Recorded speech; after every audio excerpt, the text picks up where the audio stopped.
25 जनवरी 1979 एक American factory worker R.N. Williams का murder हो जाता है। लेकिन हैरानकुन तौर पर इस केस में कातिल ना ही एक इंसान है, ना ही कोई जानवर, और ना ही इस कत्ल का इल्ज़ाम किसी जिन पे लगाया गया, बल्कि कातिल लिटन इंडस्ट्रीज का बनाया हुआ एक रोबोट था। है ना खतरनाक? तो क्या रोबोट्स चाहें तो तमाम इंसानों को ख़त्म कर सकते हैं, या क्या रोबोट्स इंसानी गुलामी से आज़ाद होकर अपनी मर्जी पर दुनिया को चला सकते हैं? ये वो सवाल है जो गुजरते दिन के साथ एक बाशऊर इंसान के जहन में लाजमी आते हैं। आज की इस वीडियो में अब जानेंगे आर्टिफिशियल इंटेलिजेंस के बारे में। पहला सवाल तो ये कि आर्टिफिशियल इंटेलिजेंस क्या है। अगर मैं आपसे पूछूं कि वो क्या है जिसका एक सर यानी हेड और एक दुम यानी टेल है, लेकिन वो जानदार नहीं है, आपने गेस किया या नहीं, लेकिन इसका आंसर एक कॉइन यानी सिक्का है। यहाँ से ये समझ लगती है कि कोई इंसान चाहे तो वो इस चीज़ को, इस पहेली को गेस कर सकता है, इसका जवाब सोच सकता है। लेकिन हैरत तब होगी जब एक मशीन इस तरह की पहेलियों का आंसर करेगी, क्योंकि हमें तो बचपन से यही बताया गया है कि रोबोट्स या मशीन्स इंसानों की तरह सोच नहीं सकते, उनको बस जितना ऑर्डर दिया जाता है वो उतना ही कर सकते हैं।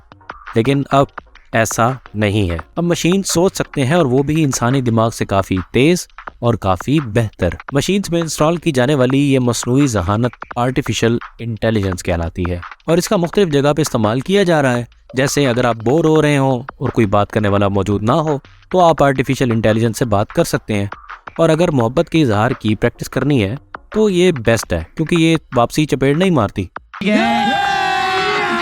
अभी मजा आएगा ना भिड़ो। इसी तरह अगर आपके दिमाग में एक पेंटिंग मौजूद है, लेकिन आपको कोई अच्छा पेंटर नहीं मिल रहा, तो आप AI की मदद से उस पेंटिंग को ड्रॉ भी कर सकते हैं, वो भी बिना पेंसिल को हाथ लगाए। अगर इसके प्रीमियम फीचर्स के बारे में बताऊं तो ये आपके लिए आर्टिकल्स और मूवीज़ और ड्रामाज की स्क्रिप्ट और इवन कंप्यूटर या एंड्रॉयड प्रोग्राम के कोड्स भी लिख सकती है। तो अभी तक जो चीज़ें मैंने आपको बताई हैं उनसे शायद आपको किसी पेंटर, प्रोग्रामर या स्क्रिप्ट राइटर की मिन्नत करने की ज़रूरत नहीं होगी।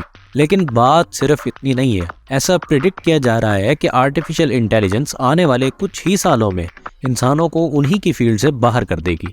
इसमें ख़ास तौर पर data entry processors, customer care service providers, manufacturers, drivers, और ये भी मुमकिन है कि आने वाले वक्तों में आपका इलाज डॉक्टर्स नहीं बल्कि मशीन्स कर रही होंगी, क्योंकि इंसानी आँख जिस्म के सिर्फ बाहर का हिस्सा ही देख सकती है, लेकिन मशीन की आँख आपकी बॉडी के आर पार देखकर उसमें से नुक्स ढूंढने में बस कुछ ही सेकंड्स लगाएगी। अब एक सवाल मेरा है, चले ये सब तो वो प्रोफेशंस हैं जिनकी कुछ ना कुछ समझ आती है कि किस तरह मशीन ये सब कुछ इंसानों से छीन लेंगी, लेकिन क्या रोबोट बिजनेस भी कर सकता है? और क्या वो चाहे तो वो स्टॉक मार्केट में ट्रेडिंग भी कर सकता है? अगर आपका जवाब हाँ है तो आप बिल्कुल ठीक है, क्योंकि आर्टिफिशियल इंटेलिजेंस मार्केट के उतार चढ़ाव और इसके साथ साथ मार्केट के एक्सपर्ट्स की तरफ से बिछाए जाने वाले जालों को अच्छे तरीके से समझकर उसका सोल्यूशन भी निकाल सकती है। अगर ये सब सुनकर आपके जहन में ये आ रहा है कि मैं क्या करूं, फिर जॉब छोड़ दूं, तो ये आपकी अपनी मर्जी है। फिलहाल शुक्र मनाएं कि अभी आपको कामों के लिए इंसान मिल तो जाते हैं, वरना वो वक्त दूर नहीं जब जहेज में बेड और फर्नीचर की जगह रोबोटिक बेड्स और रोबोटिक फर्नीचर दिए जाएंगे। शायद ये थोड़ा ज्यादा हो गया, लेकिन इस चीज का हकीकत बनना भी नामुमकिन नहीं है। अब आते हैं उस सवाल की तरफ जो हर मुसलमान के जहन में आता है, और वो ये कि आर्टिफिशियल इंटेलिजेंस के बारे में इस्लाम क्या कहता है। बेसिकली इस्लाम ने आर्टिफिशियल इंटेलिजेंस को एज सच हलाल या हराम नहीं कहा, लेकिन इसका इस्तेमाल हलाल या हराम तो ज़रूर हो सकता है।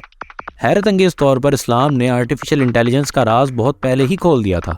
अब आप कहेंगे वो कैसे? सुनन अल तिरमिज़ी की हदीस नंबर 2181 के मुताबिक हज़रत अबू सईद खुदरी रज़ी अल्लाह ताला अन्हु कहते हैं कि रसूलुल्लाह सल्लल्लाहु अलैहि वसल्लम ने फरमाया, उस ज़ात की कसम जिसके हाथ में मेरी जान है, उस वक्त तक क़यामत कायम नहीं होगी जब तक कि दरिंदे इंसानों से गुफ्तगू न करने लगे, आदमी से इसके कोड़े का किनारा गुफ्तगू करने लगे, इसके जूते का तस्मा गुफ्तगू करने लगे, और इसकी रान उस काम की खबर देने लगे जो उसकी बीवी ने उसकी गैर हाजिरी में अंजाम दिया है।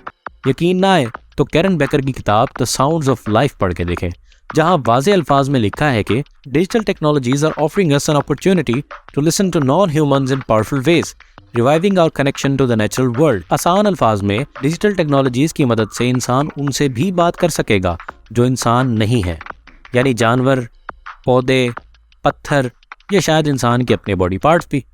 यकीन नहीं आया? कोई बात नहीं, वक्त के साथ आ जाएगा। बहरहाल ये एक मुसलमान भी अच्छी तरह जानता है कि क़यामत बरहक है, और उसके बारे में बताई जाने वाली हुजूर अकरम सल्लल्लाहु अलैहि वसल्लम की निशानियां भी सच्ची हैं। लिहाजा हमें चाहिए कि क़यामत से डरने की बजाय उसकी तैयारी करें। मिलते हैं एक नई वीडियो में, तब तक अपना ख्याल रखें। फ़ी अमानिल्लाह।